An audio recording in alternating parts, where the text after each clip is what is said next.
Hello everybody, how are you all? My name is Subhi Srivastava and welcome to our YouTube channel. दोस्तों, आज हम लोग कुछ interesting facts के बारे में बात करेंगे जो हमारी रोजमर्रा की जिंदगी में तो होते हैं, पर नॉलेज ना होने की वजह से हमें उसका खामियाजा भुगतना पड़ता है। जैसे हम लोग कभी कभी नो पार्किंग एरिया में गाड़ी पार्क कर देते हैं और उसके बाद हमें कुछ पेनल्टी का सामना करना पड़ता है या तो हमारी गाड़ी को टो कर लिया जाता है। इसी प्रकार हम रोड पर गाड़ी चला रहे हैं और कोई आपातकालीन वाहन आता है जैसे एम्बुलेंस या फायर ब्रिगेड की गाड़ी, और उसे अगर हम पास नहीं देते हैं तो उसके लिए हमारे घर पे ई चालान आ सकता है। इसी प्रकार से अगर किसी गाड़ी का चालान हुआ है और उसे हम पे नहीं कर रहे हैं तो हमें वर्चुअल कोर्ट में भी जाना पड़ सकता है और एक्स्ट्रा फाइन भी देना पड़ सकता है। इसी प्रकार हमारे कुछ राइट्स हैं, ड्राइवर्स के कुछ राइट्स के बारे में भी कुछ फैक्ट्स हैं। जैसे अगर किसी गाड़ी का एक बार चालान हो चुका है तो सेम कंडीशन के लिए दोबारा चालान नहीं काटा जाएगा, या फिर आपके डॉक्यूमेंट्स के लिए कोई भी चालान नहीं कटेगा। अगर डॉक्यूमेंट के आधार पर कोई चालान हो रहा है तो उस चालान के लिए 15 दिन का समय दिया जाएगा। अगर उस 15 दिन में आप अपने डॉक्यूमेंट्स को पेश कर देते हैं तो उसका चालान नहीं होगा। गाइस, चलिए इसी फैक्ट्स के बारे में अच्छे से डिस्कशन करते हैं। अगर आपको वीडियो इंटरेस्टिंग लग रहा है तो वीडियो को एंड तक देखिएगा और अपने दोस्तों के साथ भी शेयर कर दीजिएगा। चलिए वीडियो स्टार्ट करते हैं। सो गाइस, फैक्ट नंबर 1 की बात करें तो बहुत बार ऐसा होता है कि हमने अपनी गाड़ी किसी दुकान के आगे या शॉपिंग मॉल के सामने लगा दी है और वापस आने के बाद हमें नज़र आता है कि हमारी गाड़ी वहाँ पे है ही नहीं। पूछने पर पता चलता है कि ये एरिया नो पार्किंग एरिया में था और यहाँ से गाड़ी को टो कर दिया गया है, उठा लिया गया है। तो ऐसे सिचुएशन में क्या होता है जब आप गाड़ी नो पार्किंग में लगाते हैं? तो जब भी आप गाड़ी नो पार्किंग में लगाते हैं तो रोड रेगुलेशन एक्ट 1989 के सेक्शन 20 के तहत जब गाड़ी नो पार्किंग एरिया में लगी होती है तब उसे टो किया जा सकता है। मीन्स गाड़ी को खींचा जाता है। अगर नो पार्किंग एरिया में गाड़ी लगी है तो चालान भी काटा जा सकता है। हाँ, डायरेक्टली कार को टो नहीं किया जाता है, उसके पहले उसके अनाउंसमेंट की जाती है। तो दोस्तों, ये था फैक्ट नंबर 1। अब फैक्ट नंबर 2 की बात करें तो कभी कभी हम लोग रोड पर गाड़ी चलाते हैं और पीछे से कोई वाहन आता है तो हम उसे पास नहीं देते हैं। तो ऐसे में आप बहुत बड़ी मुसीबत में फंस सकते हैं, क्योंकि अगर कोई आपातकालीन वाहन जैसे एम्बुलेंस हो गया, फायर ब्रिगेड की गाड़ी हो गई, वो जा रही है और आप उसे पास नहीं दे रहे हैं तो आपकी गाड़ी का बहुत बड़ा चालान हो सकता है और आपको जेल भी जाना पड़ सकता है।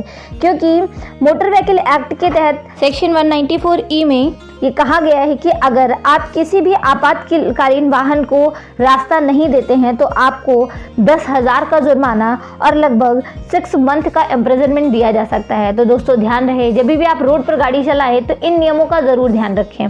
सो गाइस, फैक्ट नंबर 3 की बात करें तो आजकल गाड़ियों में चालान आना एक आम बात हो गई है। लोगों की गाड़ी का ई चालान आता है और उन्हें फ़र्क भी नहीं पड़ता है। उन्हें लगता है आज नहीं तो कल भर देंगे, पर आप इससे बहुत बड़ी मुसीबत में फंस सकते हैं।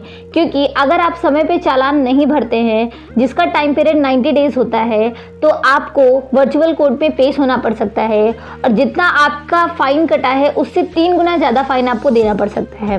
वैसे अगर आपकी गाड़ी का 5 से ज़्यादा चालान पेंडिंग है तो आपकी गाड़ी को सीज भी किया जा सकता है और आपके पॉल्यूशन सर्टिफिकेट और इंश्योरेंस के सर्टिफिकेट पर असर पड़ सकता है।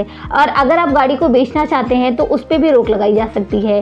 इसलिए अपने चालान को समय पे भरें। सो गाइस, फैक्ट नंबर 4 की बात करें तो मोटर व्हीकल एक्ट के अकॉर्डिंग किसी भी वाहन का एक ही दिन में एक ही नियम के उल्लंघन के लिए 2 बार चालान नहीं काटा जा सकता है, लेकिन यह ओवर स्पीडिंग के मामले में लागू नहीं होता है।